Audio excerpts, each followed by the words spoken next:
उमापतिं सुरगुरुं वन्दे जगत्कारणं वन्दे पन्नगभूषणं मृगधरं वन्दे पशूनां पतिं वन्दे सूर्यशशाङ्कवहिनयनं वन्दे मुकुन्दप्रियं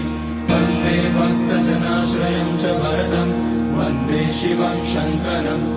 ॐ मृत्युञ्जयाय रुद्राय नीलकण्ठाय शम्भवे अमृतेशाय शर्वाय महादेवाय ते नमः। नमस्तेऽस्तु भगवन् विश्वेश्वराय महादेवाय त्र्यम्बकाय त्रिपुरान्तकाय त्रिकाग्निकालाय कालाग्निरुद्राय नीलकण्ठाय मृत्युञ्जयाय सर्वे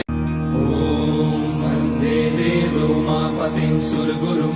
वन्दे जगत्कारणं वन्दे पन्नगभूषणं मृगधरं वन्दे पशूनां पतिं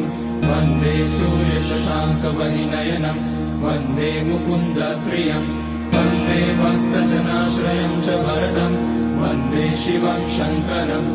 ॐ मृत्युञ्जयाय रुद्राय नीलकण्ठाय शम्भवे अमृतेशाय शर्वाय महा